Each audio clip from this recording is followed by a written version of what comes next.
We all know talent and hard work are essential, but what separates the good from the great? It's the mental game. Confidence, focus, resilience. These aren't just buzzwords. They're the foundation of peak performance. And that's exactly where Lucinda Synder excels.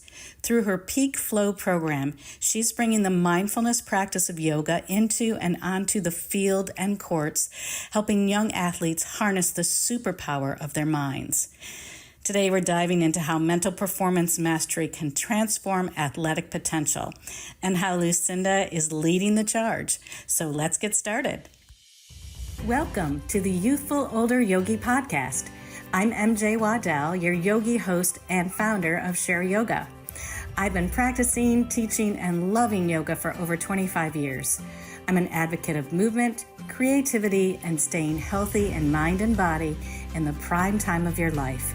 It's never too late to start, and there's a lot of healthy years ahead. So let's start now. Hi, everybody, and thank you for tuning in to the Youthful Older Yogi. I'm happy you're here. I'm MJ Waddell, the creator and founder of Share Yoga. And also, I just have a great guest today. I admire her greatly. She's doing wonderful things with young athletes. Her name is Lucinda Synder, and Lucinda is the founder of Peak Flow.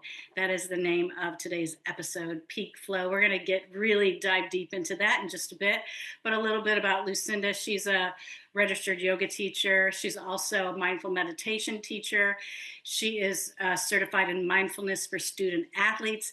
And I love this next title. She is a mental performance mastery coach. I love that. I dig it. So thank you, Lucinda, so much for being on the podcast. Thanks for having me. I'm excited. Yeah. All right. Well, let's dive right in. I always ask my guests, how did yoga find its way into your life? And do you recall what your initial reaction to it was? Yeah. So my first son, Cooper, was born with a heart defect, and he ended up having open heart surgery and passed away the day after surgery when he was 3 weeks old. And his cardiologist and I got to be close through that process. And she actually suggested that I try yoga. She thought it would be good for me. It would be healing, that I would like it. I rode horses competitively, so I always had back pains and aches. And she's like, I think you should try it. And I wandered into a yoga studio not far from my house and signed up for their 3-session kind of intro to yoga. I was like, I don't know about this, but and I can still remember like exactly where I sat and who taught me and all of that. And I think I was surprised. I thought it was harder than I thought it was going to be. And I can remember being in Shavasana at the end and like tears. And I'm like, what is wrong with me? Like, this is just a beginning class. Like, why am I crying? And I think there was something about it that just kept me coming back.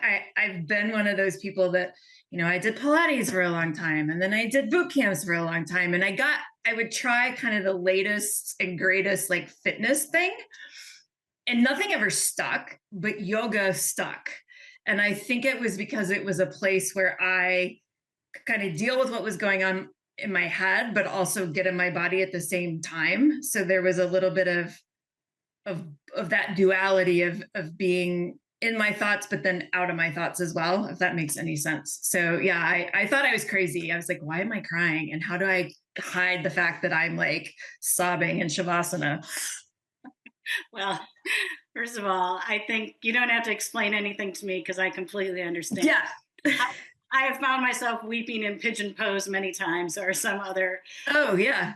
Or Shavasana. So this is, I think, what you came upon was the mind-body connection for the first time. And, right. And now so much has happened. And also, I don't want to gloss over the fact that you lost your little son there. So I don't know if you did yoga after that or before that. But it was after. And so I think yoga really became this place of grief healing where like I thought I had done the work. now I'm like, you don't ever really complete grief work. Like it's a lifelong process. But I think for me, that yoga was really kind of took me to that next level of healing. And interestingly enough, the cardiologist got me there, but then later I find out that one of the teachers was actually his NICU nurse. So there was just this like constant like connection of like pushing me into that to that yoga space. Yeah, I love that the universe had you and brought you to the place that you needed to begin some healing. And you're right, we never heal from grief. Grief is a constant companion. And for any of you listening, if you have never done yoga and you want to do yoga and you go there and you cry, there's nothing wrong with you. Yeah. It's quite normal. Quite normal, yes. Listen, there's not a room full of people just weeping, but there is a lot of when you get deep into yourself and you connect with yourself, I think it can happen. So Yeah. thank you for sharing that. Yeah. Yeah. You also shared with me that there was a pivotal moment in your life when you were a kid athlete. I think you were riding horses. Mm-hmm. That was a sport you were in. And what is that pivotal moment that you remember? So I was about probably 14 or 15. And, I grew up in West Texas in a small town and kind of had reached the peak of training that was available to me. I had very high aspirations as an athlete. And it got to the point where they were going to get me a horse. Like this horse was going to really take me to that next level. And the trainer was actually in Houston. And so I spent the summer looking for a horse, and we were in South Carolina, and it was kind of the end of the summer, and horse trainers do this for a living, right? So they're making a commission off the sale of a horse, kind of like a car salesman, if you will. And so there was a lot of pressure to find like this perfect horse for me. And I can remember saying that this wasn't the right fit, right? This horse was not it. Like the one I wanted didn't pass the vet check. So it's basically like going through Carfax, right? If you're buying a used car, you go through Carfax to make sure your car is okay. You do that same process with a horse. And he didn't pass. So my parents were like, we're not spending that much money on a horse that doesn't pass this.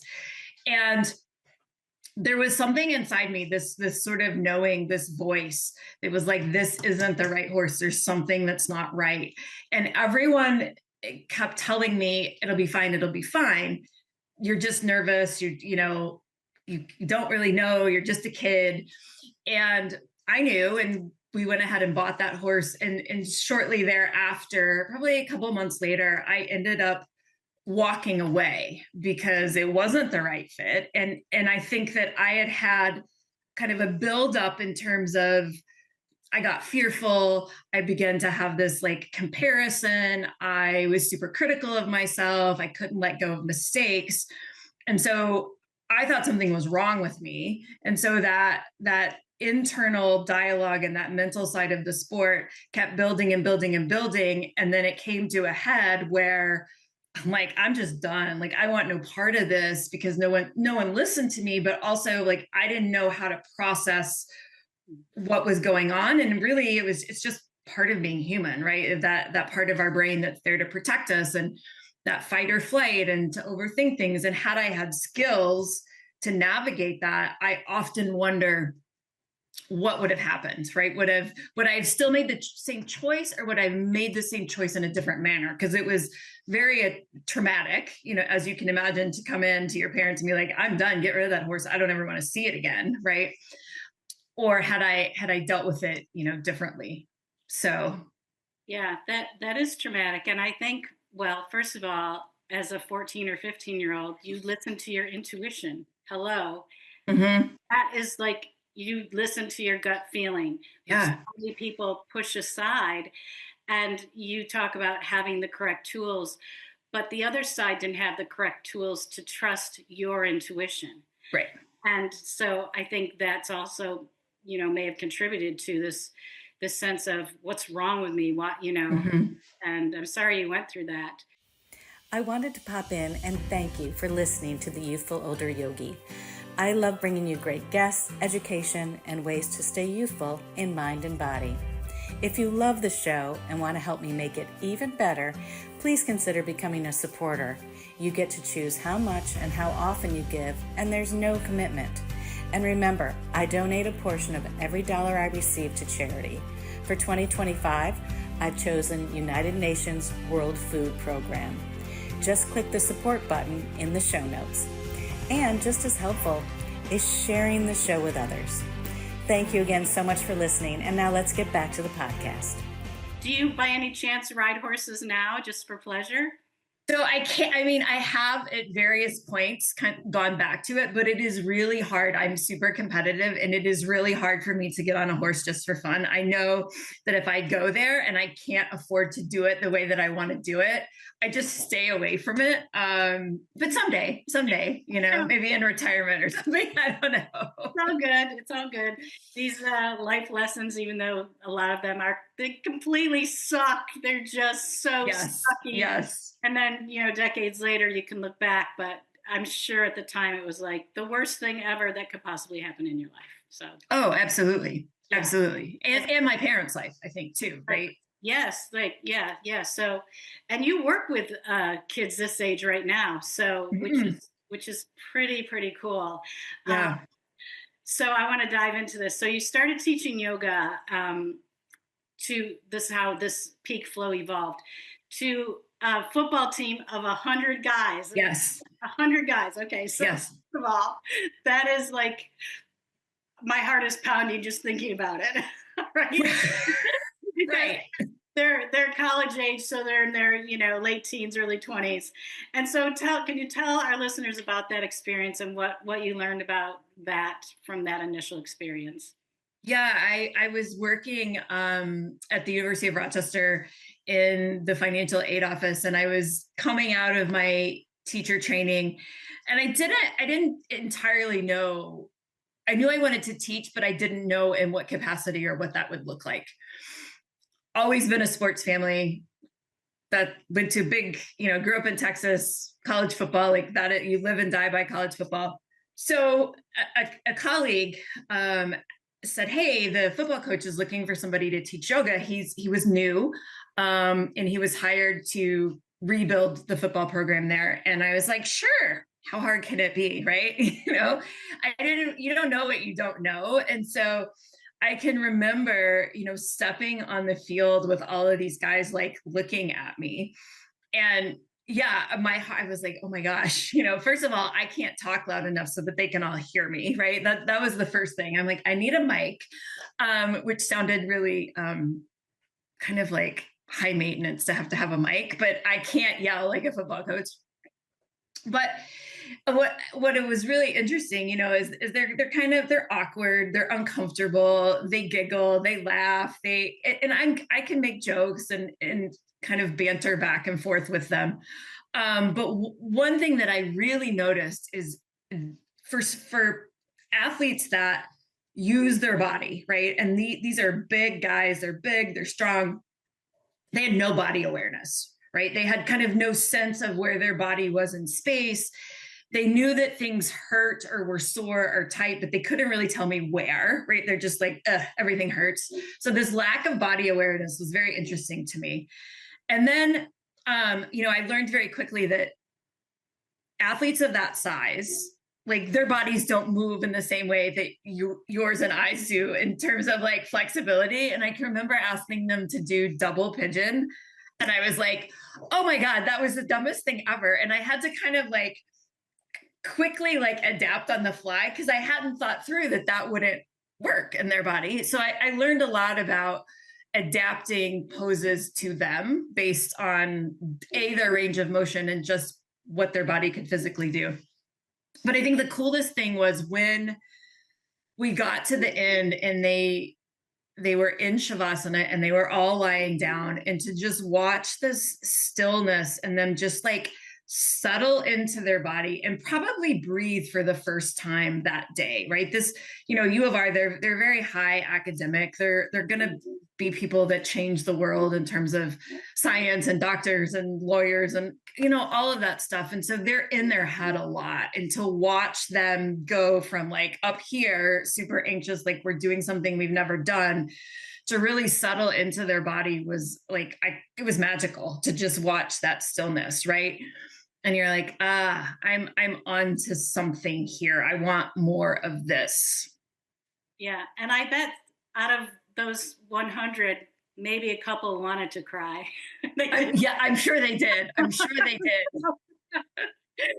So I just love that experience. But all of you are in a new setting. All of you are learning. Oh, yeah. And all of you were uncomfortable. And I just love that that's how it started. So now today you coach 12 teams. Yep. Football, soccer, hockey, basketball. Yep. And aside from guiding them through the yoga postures and their individual connections to the yoga practice, how do you help them build connections with each other and collaborate as team members? I began to, it started as yoga, and so that's still a component, but there's really the mental side of the game. And I became very intrigued with this idea of taking traditional mental performance ideas, sports psychology ideas and practices, and then running them through this lens of mindfulness. And it's not new. There's people doing it, but there's definitely a shift in that, in moving towards the practice of mindfulness and meditation. And my belief is that the only way to truly impact the outcome of a game is to perform present, which means being in the right here, right now, not thinking about the past games, mistakes, or worrying about what's happening next quarter. And so we do yoga, and I'll theme and talk about those ideas, but then, certain teams I'm with in a team room, and we're sitting around talking about, well, how do you deal with mistakes, and how do you have self-compassion, and how do you deal with that inner critic and that part of your brain that's really wired to keep you safe so that it doesn't define you and you can stay present. So there's a lot of conversation. There's a lot of journaling. We always do team building, activities. And sometimes we get off topic, but it's what they need. In terms of, I go in with kind of an outline of what I think we're going to talk about. And very often we start there, but we end up somewhere else. And I think that it works because I'm not connected to the university, right? I'm not connected to the coaches and playing time and scholarship dollars, if that's on the table, that I'm somebody that is there to advocate for them and to be a bridge between player and coach, right? And so I definitely share with coaches, but it's not a like spilling the tea type of a thing, right? And helping them create that connection between each other. Yeah, it sounds like you've created a safe space for them to talk about whatever they may want to talk about. It's all voluntary, and probably you found that what some of your students are talking about, all of the students are feeling the exact same thing. And I think that's the biggest point of connection, is that, they're like, wow, I didn't realize that I was not the only one that was struggling with like classes and having to travel or missing home or dealing with family stuff outside of school. I think they don't talk about those things. And so when they're put in a situation where they're asked to be vulnerable, they learn about themselves, but they also learn about their teammates, which then is going to create that connection. But it's also going to create trust on the field, because if you don't know each other and you can't trust each other off of the field or the court, how do you do that when a game is on the line? And so it's a natural byproduct of that. They don't necessarily get it when it starts, but I know that there's people feeling the same way. Yeah, the wheels are spinning. And I think at that age, like if you can't communicate what you're feeling starting even, prior to that, I think I remember as a kid, when you're really little, you just spill out whatever you're feeling. And then somehow it just kind of collects inward, especially if you're an athlete or whatever, or, academic, whatever it may be, where you don't want to express because you could come off as vulnerable or complaining or, just pull up your bootstraps, just do it, Yeah. That was my experience until, years later where I let everything out, and then I cry all the time. So it's really, you're doing such a great thing with these kids. I think it's amazing how you're giving them that safe space. And these are tools that they can take outside of their lives. Absolutely. It's not just, yoga, all that. It's so vast. So, Yeah. now we talked about Gen Zers and Alpha. Yep. I didn't even know what Gen Alpha was because I'm a baby boomer. So like, so they've had this experience of grief and loss because of, world conditions, the shutdown, all of that. Right. And you had said that they are just hardwired differently than when you and I were growing up, our previous generations. And you explained you use these 4 things called the 4 H's. Yep. To build teamwork and camaraderie. So can you tell us about the 4 H's? Yeah. So the 4 H's is an exercise that other performance coaches have used, and it's called history, heartache, heroes, and hopes. And it allows them to share in a vulnerable way if they would like to, but it also again begins to create that chemistry and connection amongst each other. And so I will usually model it for them. Like I will usually kick it off and share, what my history is and what my heartache has been, who my hero is, and what my hopes are. And it changes every time. I mean, sometimes it's been about, Cooper and that journey. Sometimes it's been about my journey as an athlete. Sometimes it's my hope is what they get out of their time with me, or that they are my heroes. I mean, I learned so much from them, just being a part of their day to day. And so, they really like it. At first, they're kind of like, I don't know, but I have a men's hockey team, and they really, really latched onto that, and it allows them to have conversations about things that they normally wouldn't sit around and talk about on a Friday night, right? I mean, they're like, yeah, we're not sitting around having beers talking about our history, heartache, heroes, and hopes, but they really enjoy hearing about each other, and they spend so much time together. Like these athletes are together all of the time, but there's still so much that they don't know about each other. And so it's been a really great connector, and one that they keep like, oh, can we do that again this season? And so, I'll have a couple athletes go each time, open it up. Does anybody want to do 4 H's? If nobody feels like sharing that day, we'll move on. And then, if people want to jump in, they have that opportunity to do so. I love it. I think that's a great exercise, not just for teams, but for a lot of people, everybody.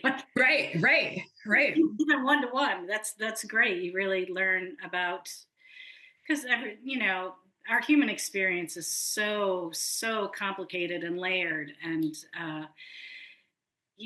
just love it. So thank you for sharing that. Okay, so how fulfilling is it when you witness one of your teams or your players win a game or achieve their personal best? Even if they don't win, they just, they know that they gave everything they could give.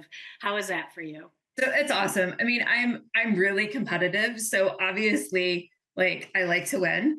And I want them to win. I mean, at the end of the day, we talk a lot about, they're more than an athlete. They're humans, they're students, right? And just the athletic piece is part of it, but they are there, right, to play a sport, and people's jobs depend on the success of the program. I mean, that is the reality of college athletics.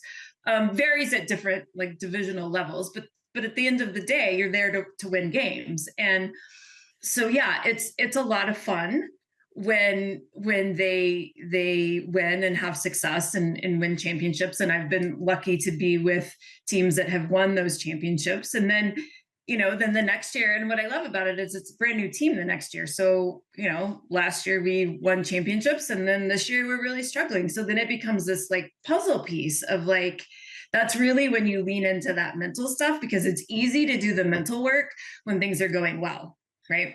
It's harder to do the mental work right? When things are not going well and you're trying to stay positive and you're trying to, or neutral, and trying to figure out what you need to do to continue to build that mental muscle so that you show up as a complete athlete. So it becomes a challenge that I like. But yeah, I go to a lot of games. I spend a lot of my weekends at games watching. I think it's important that I'm there beyond just showing up when I'm scheduled to be there. I drove to Michigan for a championship game this year, up and back. That was a drive. It was a little further than I thought, but yeah, it's rewarding to see that, because they put in the work, right? And I'm part of their team and have been with them. And so to kind of watch that transpire over the season. This year, I had them at the beginning of the season, I had them write a letter to themselves at the end of the season.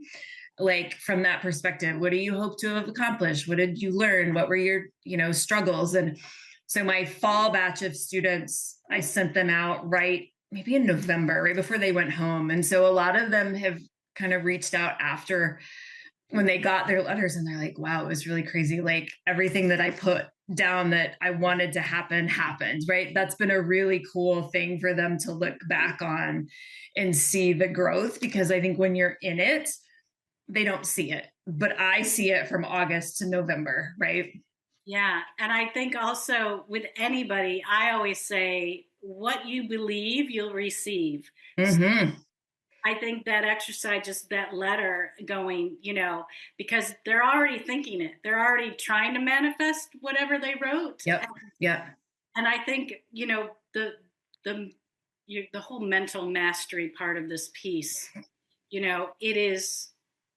it is fascinating, first of all, but I really think there is such power in visualization. Yes. Not just dreaming something. Dreaming means no action, but correct. Visualizing and putting the action towards that visualization. And then, right. then it happens. And then it happens. Right. Right. And we know that, like, putting it to paper makes it that more powerful. You just can't think about it. What are those steps? And we do a process early on. It's called the MVP process. So it's mission, vision, principles, for the team, for the season, and to really watch them create that together and then tick it off as we accomplish those goals is pretty cool. Like, it's a pretty cool, like, because they're a little skeptical if they're a new team with me. They're like, I don't know, this sounds a little woo-woo. This sounds a little like, I don't know about this. And then as it starts to happen, they're like, oh, wow, right? That makes sense. So it's a lot of fun. I love your whole program. And I think you could take your whole program and put it towards anything, not just athletics. Put it to anyone at any point of their life. Yeah. Whether they're a solo or a team, whatever. This is like, it's just so amazing.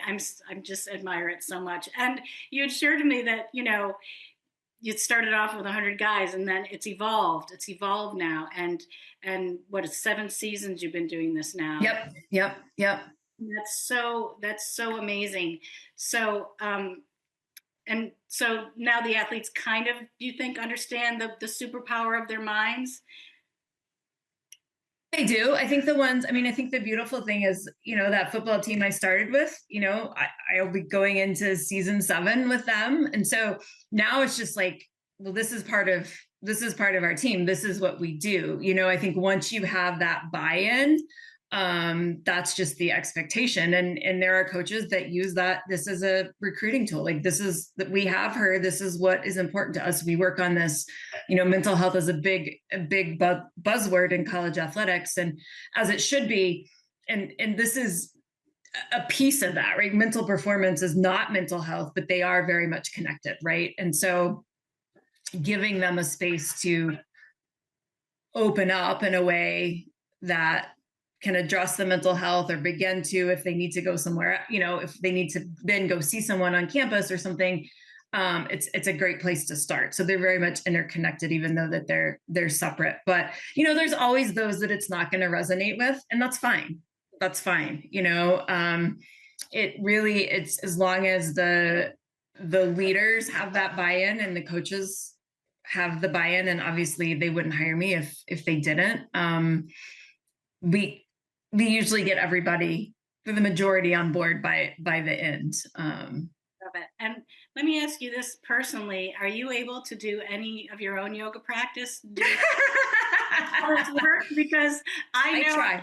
yeah, I know, but it's like, you know, a lot of yoga teachers feel guilty because they've lost their practice because they're teaching too much, or life just is. And I always say, stop feeling guilty about it. It's not, yoga isn't there going, you should be doing yoga, right? It's like, right. Yoga comes in and out of your life, but and I know that you are giving. So how do you give back to yourself to keep you on that balance? Yeah. So, I mean, it's been a bit of a learning curve, right? I think fall is really hard for me to get on my mat. The way that I teach, I do demo a lot. So I still feel like, you know, I teach 6 classes in a studio just on a regular basis as well. So I am getting movement, right? It's not the same, but I'm in my body moving. I'm trying to be more intentional about putting the yoga class on my schedule. My problem is if I start working, then I'm like, I'll just not go. It's the nature of the beast, but oh yes, I'm trying to be more intentional about that because I know I feel better. I also would like to, you know, I spend a lot of time in the car. And so thinking about this year and planning for fall, you know, new teams I might meet with them once and then do things virtually, right? Because I can be just as powerful. So kind of getting over my own limiting beliefs about doing things on Zoom to create more time so that I'm not in the car, you know, hours and hours, you know, every day. Because that's what took a toll on my body, was like sitting and driving. Yes.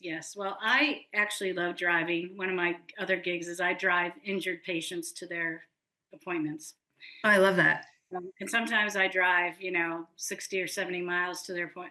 Yeah, but I love to drive. And I like listening to their stories. I like learning about, you know, they're not in the best, you know, mental places of their life. They're out of work, they're injured, they're, you know, so it's a really important, it's not mental health, but it's a piece. It's a time for them that they can just, I feel like I'm a driving therapist. Like you probably are. Yeah. Tell me, I listen but I love to drive. But I do know that after I've driven 60, 70 miles, and I open the door, I'm like, hang on, I gotta make sure the blood gets flowing. And then, like, so, yeah. Oh, I'm frozen. Right.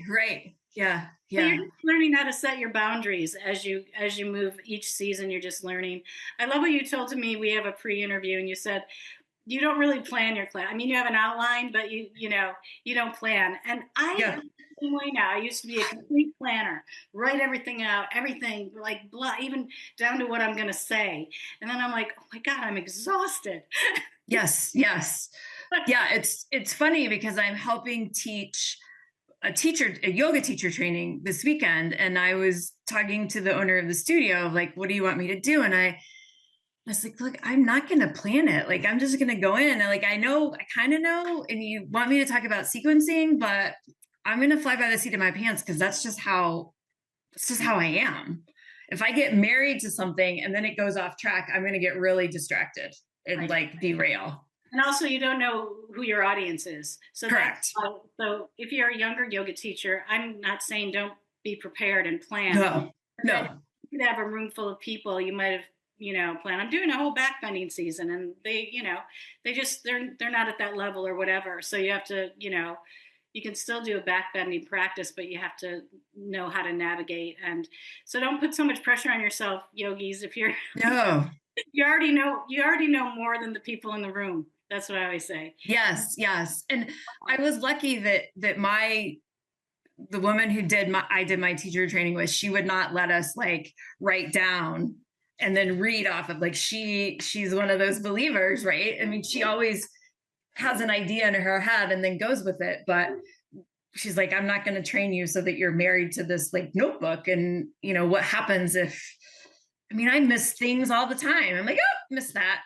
I'll catch you on the next round, right? Like Yeah. I always say it's just yoga. It is and it isn't, right? Like it's a very right, it's a very spiritual practice. There's discipline, there's all of those pieces to it. But like it's not something that we should beat ourselves up about. If I miss a warrior two on one side or I miss a chair, nobody's going to be upset if I miss it, right? And likely I'll remember and I'll even you out. I don't want people to be like unbalanced, but it's not that deep. No, I get you. I love it. I love that you don't plan. And I, like today, I taught a class this morning, and I thought I'm just going to really work on teaching them the sense of shoulder stability, strength, and flexibility. So, and then I can just modify it. I mean, I've been teaching for years too, as you have. Yeah. But that was because that's what I'm working on.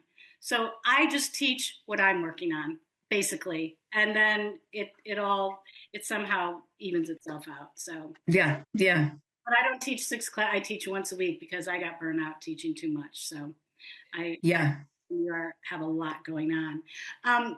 Just a couple more questions, Lucinda.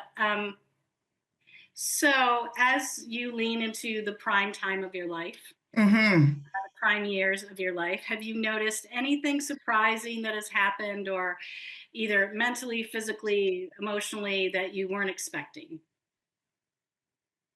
I think it's a really good question. I even knew it was coming, and I'm like, I think there's this right of just really being intentional about being present, right? That time is so finite, right? And it's so like things can change in an instant. And I know that right from my own experiences, but you still forget that.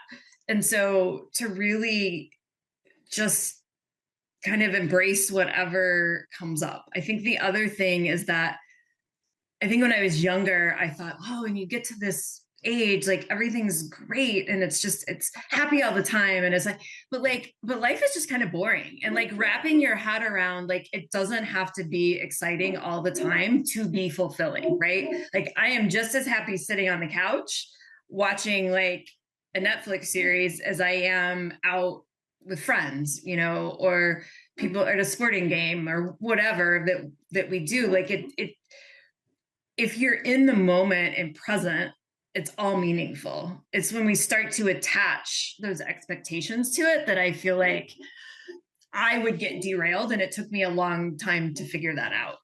Yeah. Well, mindfulness is a practice, and that's you're explaining it right there. That's mindfulness, being aware of, not just the great parts, but the boring parts, the day-to-day, the parts where you're like not feeling like I don't want to get up off the couch, or days when you're like go go go. And so all of it is meaningful.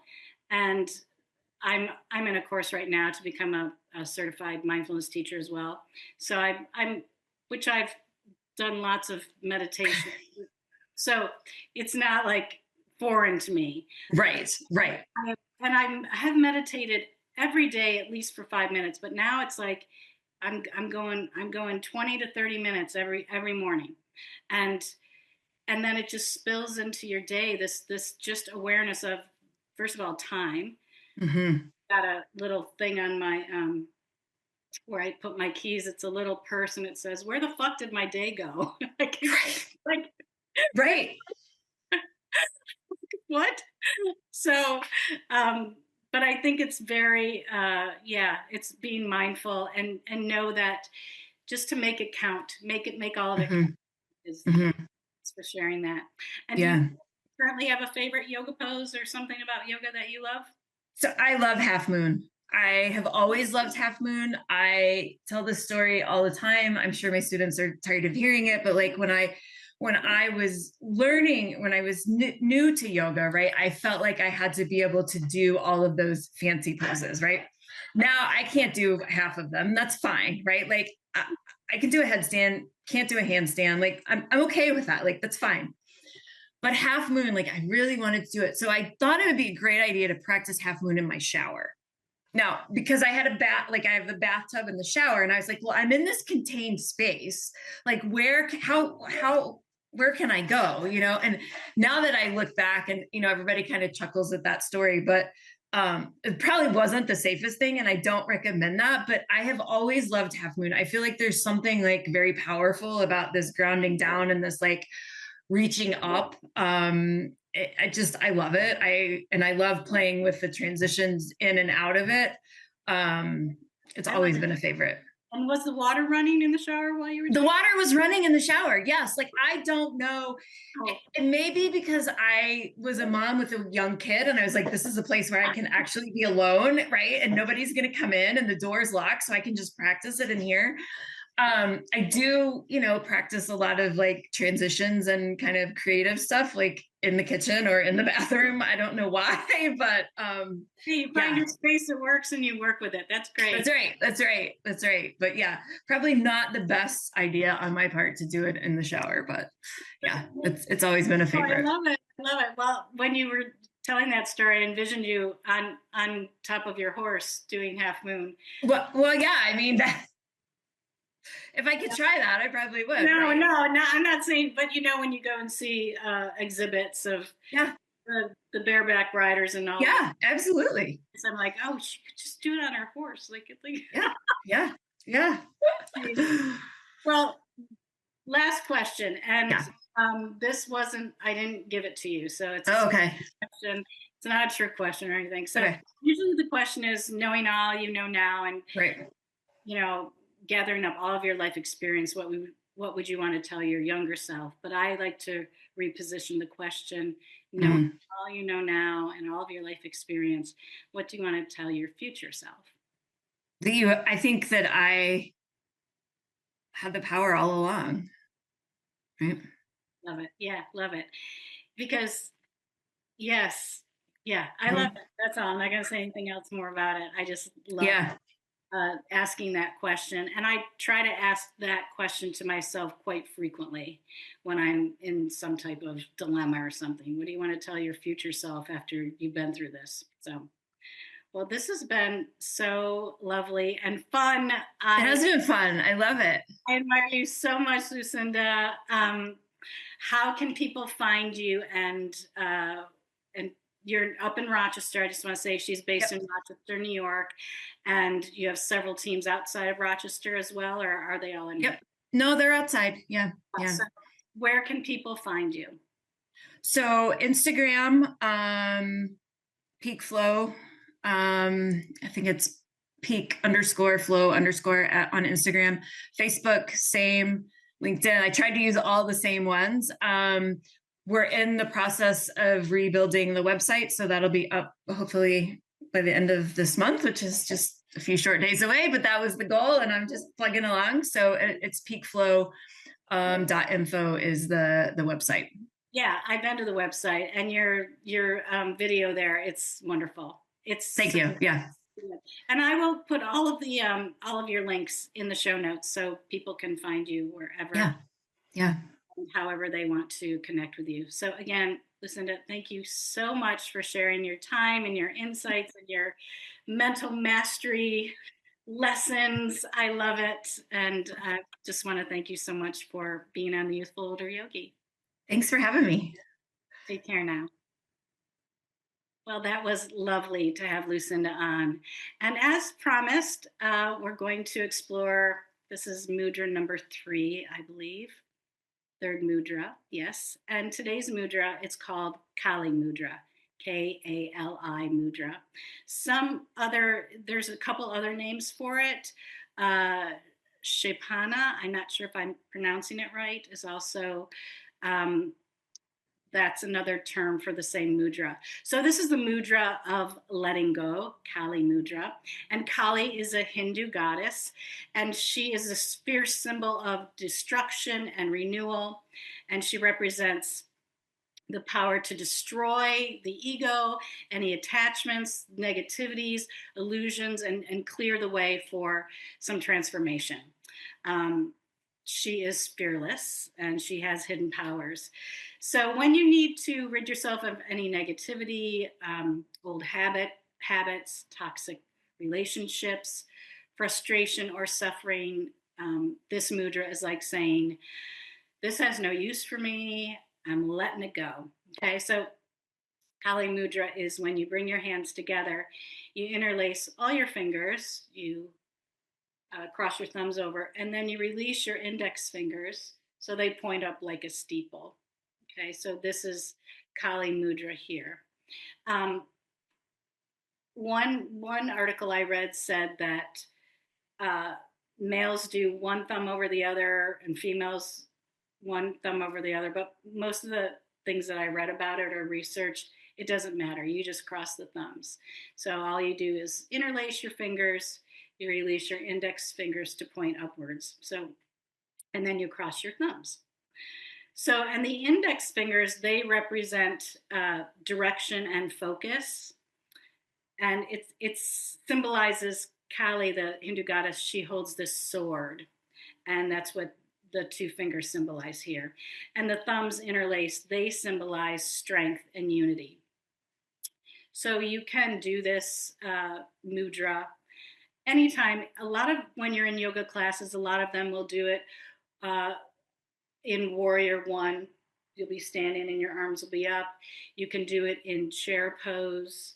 You can do it warrior one, high lunge, Anjaneyasana, standing side bend. So literally on the inhale, you just turn your index fingers and you point them down just a little bit, and then slightly away as you exhale. And then as you inhale, you sweep your arms up. And then as you exhale, you can pull the mudra right down through the third eye center, across your face, right to your heart center. And you do that a couple times. So you take an inhale, you exhale, point your fingers down to let go of whatever you want to release. Inhale, reach the arms up. And then exhale, just draw the mudra right down to your heart space. I love it. A lot of people will call it the Charlie's Angels mudra. Freeze, sucker. So play around with the Kali Mudra. Be fierce, and whatever you want to clear the way for, this mudra represents that. So thank you so much again for listening. Please subscribe to my newsletter. Go to shareyogawithmj.com, shareyogawithmj.com. Please subscribe, and you'll be getting my newsletter. Also, when you subscribe, I send you this free meditation, auditory meditation. And so I'm doing a retreat in September, and I want you to be a part of it, and I want you to learn more about it, and you can only learn about it by subscribing to my newsletter. Okay? Thank you so much again for joining, and until we meet again, keep sharing yoga. Namaste. Thank you so much for listening. Now you can go to my show notes on YouTube or Buzzsprout and send me a voicemail or email. I'd love to hear what topics you'd like me to speak about, what your thoughts are on the episodes, and maybe I'll share your message on a future episode. Please subscribe to my website, shareyogawithmj.com, so you can receive my newsletters and be first to know about my retreats, workshops, courses, and freebies. If you navigate on social media, you can find me mostly on Facebook and a bit on Instagram at Mary Jane Waddell. That's Jane with a Y, Jayne. This podcast would not be possible without the help of my editor, Dan Jones from Cocoa Beach Productions. You can find Dan at cocoabeachweb.com. And of course, thanks to my generous guests who share their time, insights, and youthful wisdom. Remember, the Youthful Older Yogi podcast is presented solely for educational, inspirational, and entertainment purposes. It is not intended as a substitute for a physician or other qualified professionals. Okay, yogis, stay well, stay youthful, and keep sharing yoga.